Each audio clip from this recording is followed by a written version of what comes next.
Biodiversity degradation is a global threat to ecosystem due to human activities like deforestation, pollution, and also habitat destruction. This decline affects species population, food security, water quality, and also human health. To combat this issue, advanced technology like remote sensing, genetic engineering, and also artificial intelligence are needed.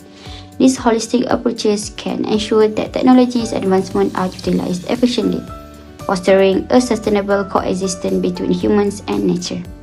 Addressing biodiversity degradation not only preserves the environment but also secure the future of human well-being and also planet's health. In this video, we're going to focus on remote sensing.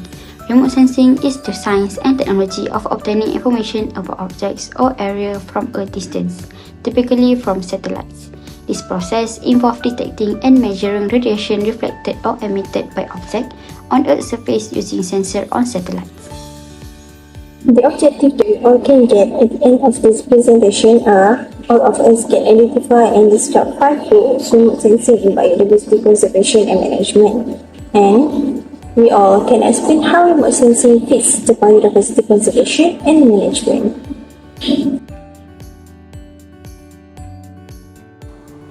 One of the important roles toward remote sensing in biodiversity conservation and management is the detection of environmental changes.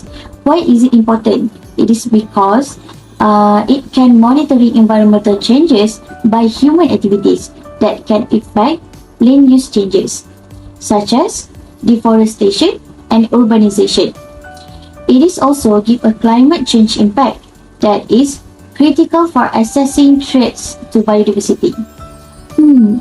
How the remote sensing work?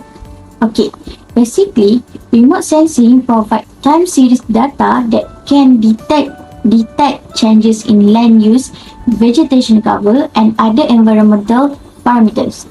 These changes are analyzed to understand trends and the potential impact on biodiversity.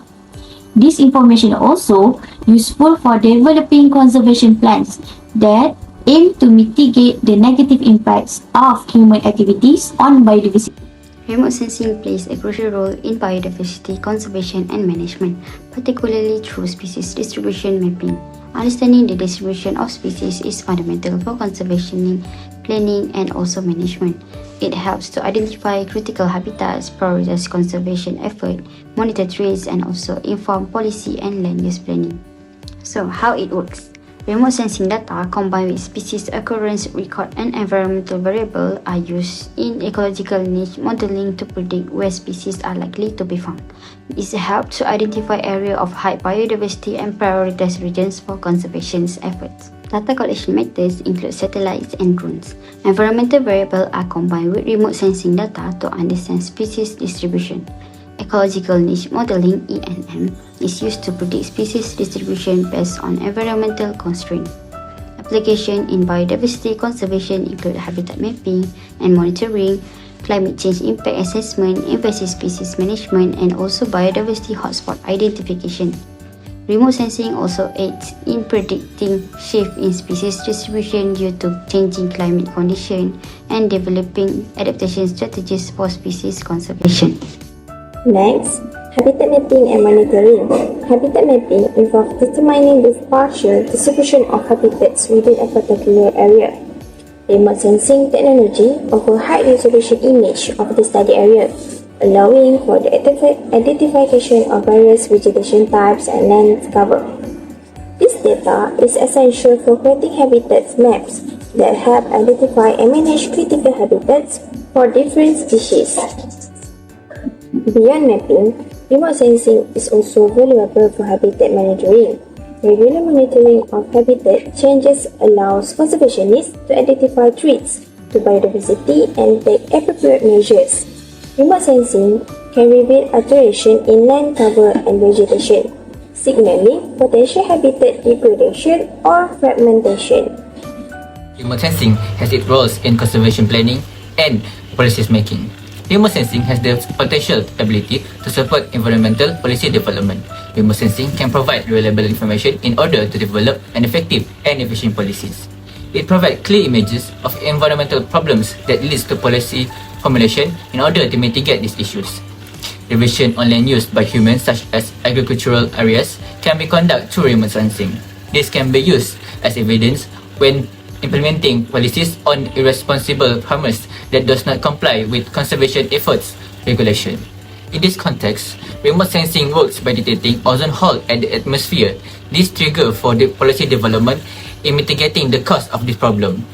It also supplies baseline information for land use and other forms of special planning areas where maps are not available.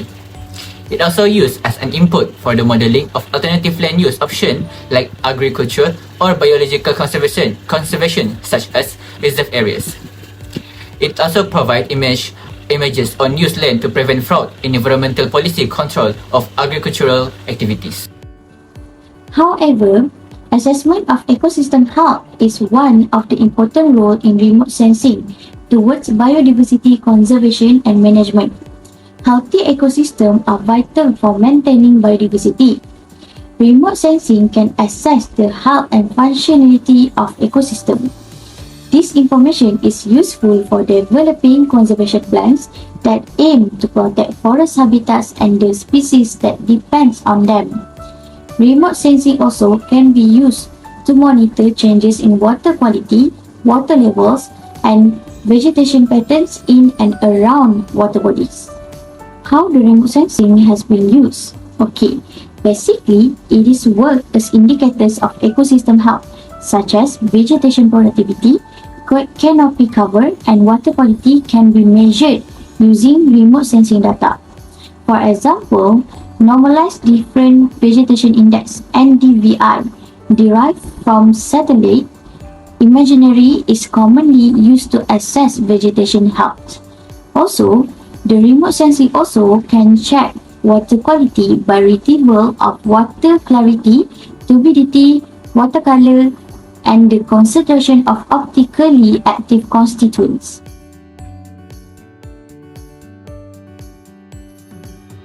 All in all, we can clearly see that remote sensing has contributed greatly by its application in the efforts to conserve and manage our biodiversity.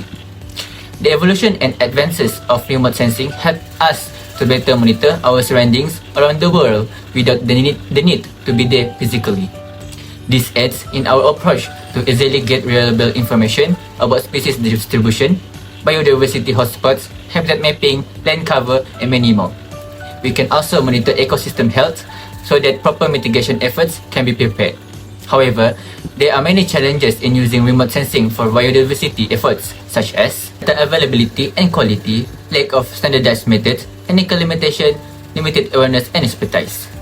Therefore, further research and experiment of remote sensing can be done so that its usage can be utilized to the fullest for the longest time.